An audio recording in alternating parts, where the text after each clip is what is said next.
जय हिंद दोस्तों, आप सभी का बहुत बहुत स्वागत है मेरे YouTube चैनल पे।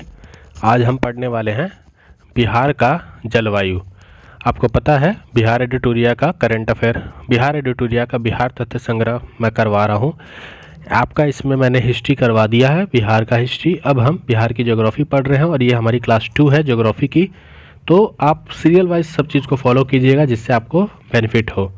बिहार का जलवायु शुरू करते हैं। किसी क्षेत्र के दीर्घकालीन मौसम की औसत दशाओं को जलवायु कहते हैं। तो ये जलवायु का डेफिनेशन दिया हुआ है। बिहार जलवायु उष्णकटिबंधीय या मानसूनी जलवायु है। तो बिहार की जलवायु कैसी है? मानसूनी या फिर उष्णकटिबंधीय जलवायु है। किसी क्षेत्र की जलवायु विभिन्न कारकों से प्रभावित होती है और बिहार में जलवायु को प्रभावित और निर्धारित करने के प्रमुख कारक हैं। तो कौन कौन से कारक हैं, इन कारकों को हम देखते हैं। अगर सबसे पहला हम देखें तो अक्षांशीय स्थिति, जिसे हम उष्ण क्षेत्र कहते हैं, बंगाल की खाड़ी से दूरी, मॉनसून का प्रभाव, उत्तर में हिमालय पर्वत की उपस्थिति और उचावच। तो ये कुछ 5 आपके कारण हैं जिससे बिहार का जो जलवायु है वो आपका परिवर्तित होता है। बिहार के उत्तरी भाग एवं दक्षिणी भाग के भौगोलिक दिशाओं में अंतर के कारण विभिन्न भूगोलवेत्ताओं ने बिहार का जलवायु अलग अलग प्रकार से वर्गीकरण किया है। तो जो जियोलॉजिस्ट थे उन्होंने बिहार की जलवायु को अलग अलग भौगोलिक दिशाओं के में अंतर होने के कारण अलग अलग इनका वर्गीकरण किया है।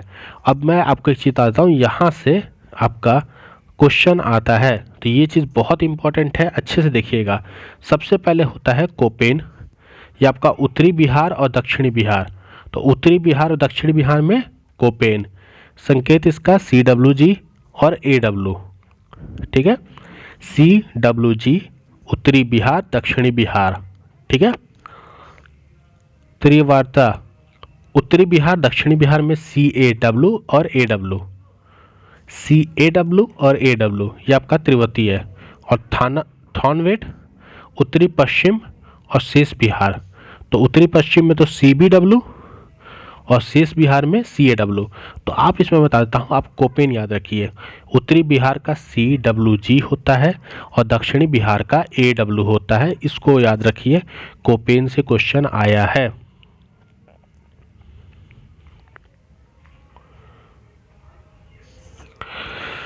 बिहार में सामान्यतः 3 ऋतुएं होती हैं।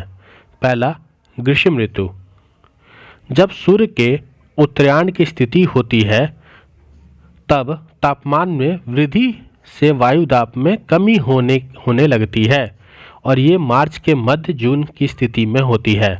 तो पहला क्या है? ग्रीष्म ऋतु, जब सूर्य के उत्तरायण की स्थिति होती है तब तापमान में जो वृद्धि होती है ना वायु दाब में, वो तापमान में वृद्धि हो जाती है और उससे वायु दाब में कमी हो जाती है और ये मार्च से जून का जो महीना होता है उसमें देखने को मिलती है। इस मौसम में पश्चिमी और मध्य बिहार में गर्म हवाएं चलती हैं जिसे लू कहा जाता है। इस मौसम में तापमान 32 डिग्री सेल्सियस होता है और सबसे गर्म स्थान गया। तो ये क्वेश्चन पूछा भी गया है कि बिहार का सबसे गर्म जो जिला है जहाँ गर्मी सबसे ज़्यादा पड़ती है वो कौन सा जिला है? तो याद रखिएगा गया है। आगे देखते हैं इसी में, मॉनसून आने के पूर्व बिहार में बंगाल की खाड़ी से आने वाले उष्णकटिबंधीय चक्रवातों के कारण वर्षा होती है जिसे नॉर्वेस्टर या काल वैसाखी कहते हैं। तो याद रखिएगा कि नॉर्वेस्टर और काल वैसाखी किसे कहते हैं? तो मॉनसून आने से पूर्व बिहार में बंगाल की खाड़ियों से आने वाली जो उष्णकटिबंधीय चक्रवातें होती हैं और उसके चलते जो वर्षा बिहार में देखने को मिलता है उसे हम नॉर्वेस्टर या फिर काल वैसाखी कहते हैं।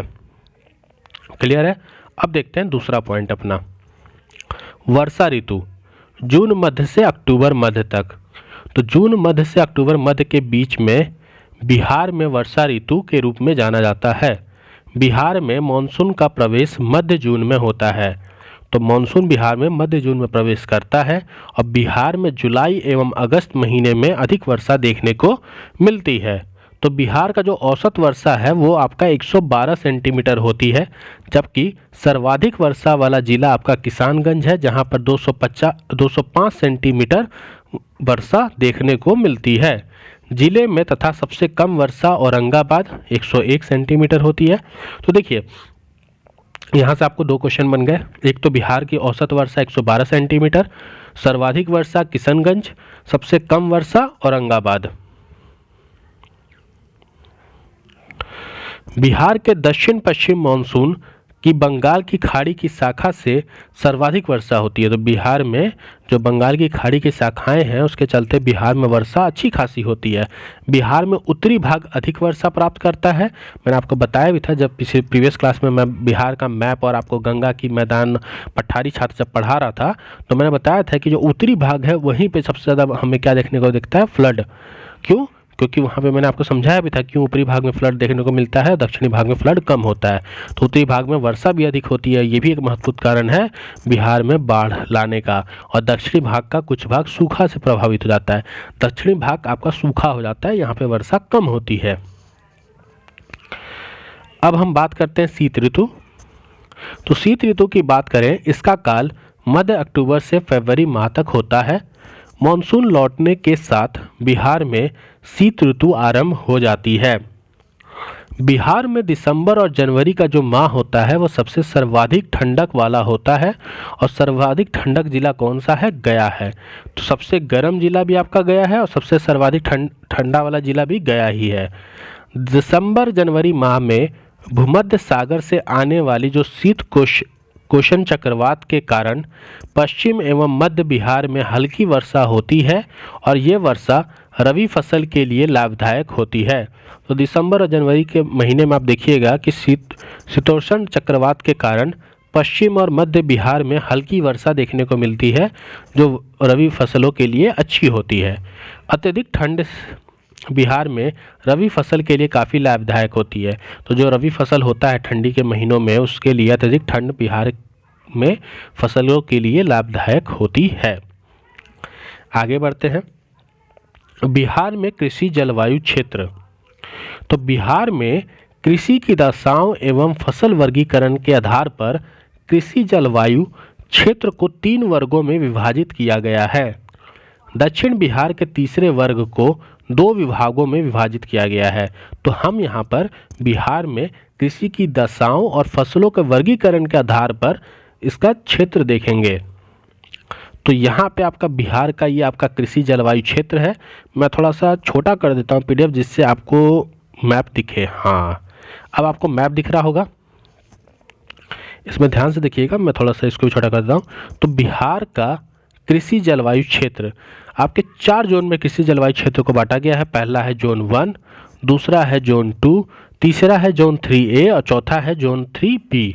तो आप यहाँ देख सकते हैं zone A, zone 2, zone 3, zone 4। ठीक है, ये आपका गंगा नदी यहाँ से बह रही है। मैं एक अनुमानित ऐसे बनाया है मैंने, जैसे पटना से। तो ये आपका नॉर्थ वाला हो गया, साउथ वाला हो गया। ये एरिया आपका थोड़ा शुष्क पड़ जाता है, ये एरिया आपका बाढ़ वाला रहता है। तो ये चीज़ है। अब चलिए देखते हैं क्या क्या है जोन 1, जोन 2, जोन 3। जोन 1 में टोटल 13 जिले थे। पश्चिम चंपारण, पूर्वी चंपारण, शिवहर, सीतामढ़ी, मधुबनी, गोपालगंज, सिवान, सारण, मुजफ्फरपुर, दरभंगा, वैशाली, समस्तीपुर और बेगूसराय। जोन 2 में 8 जिले हैं। सुपौल, अररिया, किशनगंज, सहरसा, कटिहार, खगड़िया, पूर्णिया और मेदपुरा।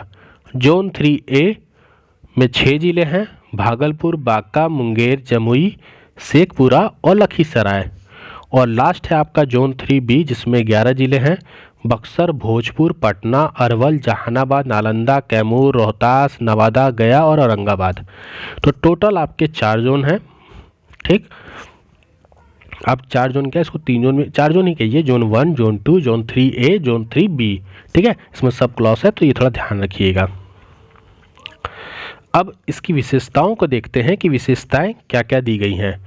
तो विभिन्न कृषि जलवायु क्षेत्र के विशेषताओं को निम्नलिखित सारणी में देखा गया है। तो चलिए पहला देखते हैं, जोन 1 उत्तर पश्चिमी क्षेत्र। आपने देखा था मैप में कि जो उत्तर पश्चिमी का जो क्षेत्र था उसे हमने जोन 1 किया था। इस क्षेत्र में औसत वर्षा जो होती है वो 104 से 145 सेंटीमीटर तक होती है। तो जोन 1 वह क्षेत्र है जहाँ पे औसत वर्षा 104 से 145 सेंटीमीटर होती है। ये खादर मिट्टी की प्रधानता, मतलब यहाँ पे खादर मिट्टी मिलती है, ठीक।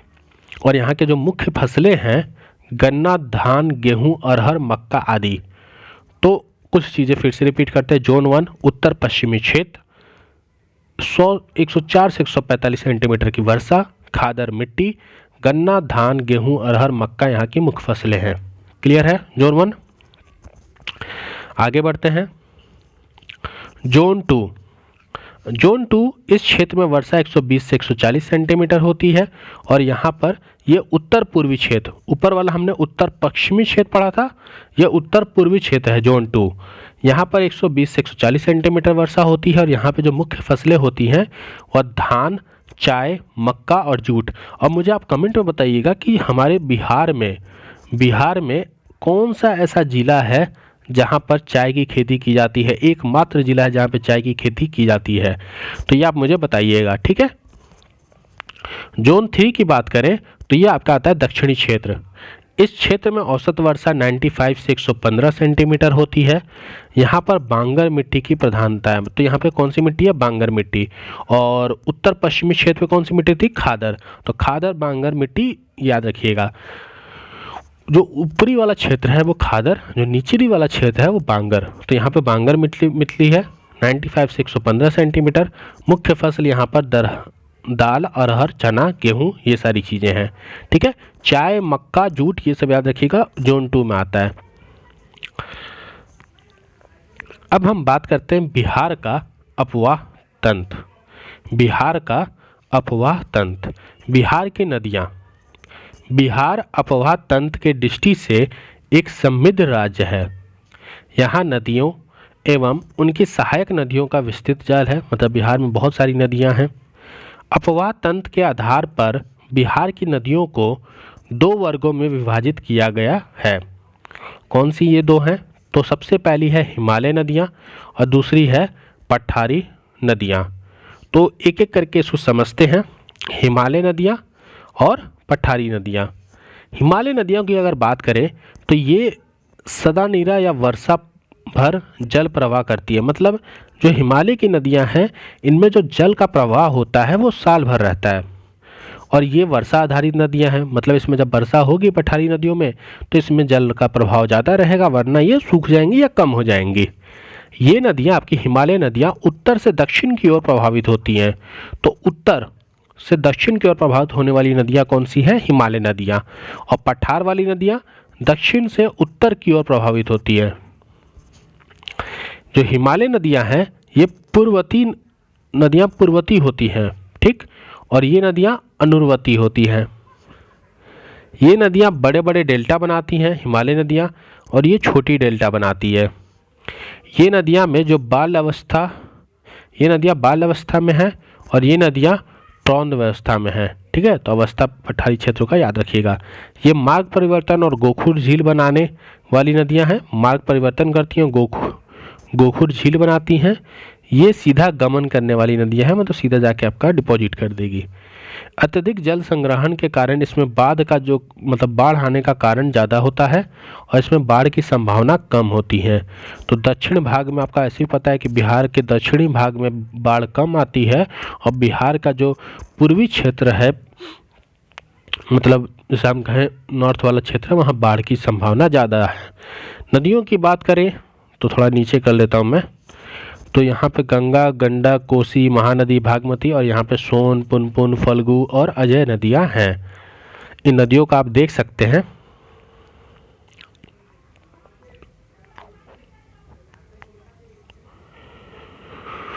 तो यहाँ देखिए बिहार की नदियाँ, ये आपका पूर्वी वाला क्षेत्र हो गया, ये गंगा नदी है, ये आपका पूर्वी क्षेत्र हो गया और ये आपका दक्षिणी क्षेत्र हो गया, ठीक है।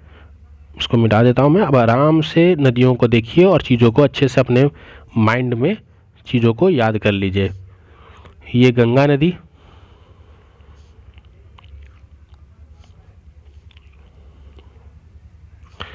अब यहाँ देखिए घाघरा नदी यहाँ के मिल रही है, ठीक। ये सोन नदी आपकी नीचे से आके मिल रही है, पुनपुन नदी, निरंजन नदी, क्यूल नदी, ठीक है। तो ये आपका साउथ है, साउथ वाला हिस्सा। अब ऊपर की बात करें तो गंडक नदी आके मिल रही है, बूढ़ी गंडक, बागमती, कमला, कोसी और ये महानदी, ठीक है। ये आपका चंपारण वाला हिस्सा है ये आपका, ठीक है। ये गोपालगंज, ये आपका सिवान, ये सारण, पटना। तो ऐसे भी आप मैप को थोड़ा सा याद रखेंगे तो चीज़ें आपके लिए थोड़ी आसान हो जाएगी। क्वेश्चन पूछा था एक बार कि गंगा नदी बिहार में कहाँ एंटर करती है, किस जिले पे एंटर करती है। तो अगर आपको याद है तो बता दीजिए। चलिए अब देखते हैं नदी उद्गम, संगम और मुहाना और बिहार में लंबाई। गंगा नदी की बात करें तो गंगा नदी का उद्गम गंगोत्री उत्तराखंड में होता है और ये इसका संगम मतलब जाके ये डिपॉजिट करती है बंगाल की खाड़ी में। और बिहार में इसकी जो लंबाई है वो 445 किलोमीटर है। तो गंगा नदी गंगोत्री उत्तराखंड से, इसका संगम जाके कहाँ होता है, बंगाल की खाड़ी में, और इसकी लंबाई है 445 किलोमीटर बिहार में। दूसरी है घाघरा नदी। घाघरा नदी का अगर उद्गम देखें तो तिब्बत से होता है। इसका संगम बिहार सारण जिला में जाके बिहार में मिल जाती है आपकी घाघरा नदी, और इसकी लंबाई 83 किलोमीटर है बिहार में। गंडक नदी नेपाल से उद्गम होता है और ये गंगा में जाके सोनपुर में मिल जाती है और इसकी लंबाई 260 किलोमीटर बिहार में है। तो अगर ये आपसे याद ना हो तो गंगा नदी का बस याद रखिएगा, ये ज़्यादा इम्पोर्टेंट है। बूढ़ी गंडक सोमेश्वर पहाड़ी से आपका उद्गम होता है और गंगा में जाके खगड़िया में मिल जाती है। तो आप यहाँ पे देख सकते हैं कि घाघरा नदी है, आपकी गंडक हो गई, बूढ़ी गंडक हो गई, ये सब गंगा की सहायक नदियाँ हैं। बागमती नदी महाभारत श्रेणी नेपाल से उद्गम होता है और ये कोशी में जाके ये मिल जाती है। कमला नदी ये भी आपकी नेपाल से, महाभारत श्रेणी नेपाल से, और ये भी जाके कोसी मिल जाती है। तो अगर कोसी का अगर हम सहायक नदी पूछें तो बागमती और कमला जो है ये कोसी की सहायक नदियां हैं। आगे बढ़ते हैं। कोसी नदी ये आपकी कोसाई स्थान नेपाल से इसका उद्गम होता है और ये गंगा में जाके कटिहार में गंगा से मिल जाती है। महानदी पश्चिम बंगाल के दार्जिलिंग जिले के पहाड़ियों से इसका उद्गम होता है और ये भी गंगा में जाके मालदा में आपकी मिल जाती है। कर्मनाशा नदी ये विंध्या पहाड़ियों से निकलती है और गंगा में जाके चौसा में मिल जाती है।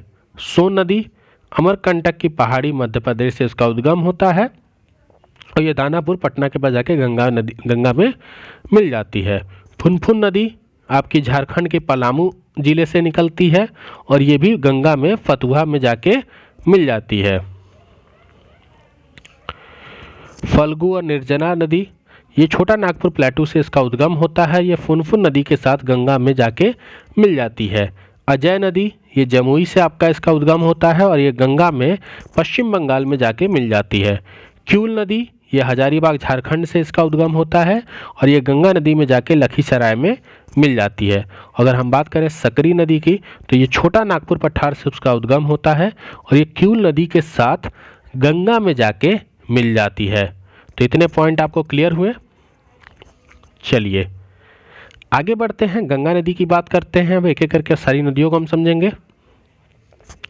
गंगा नदी ये थोड़ा सा इम्पोर्टेंट है।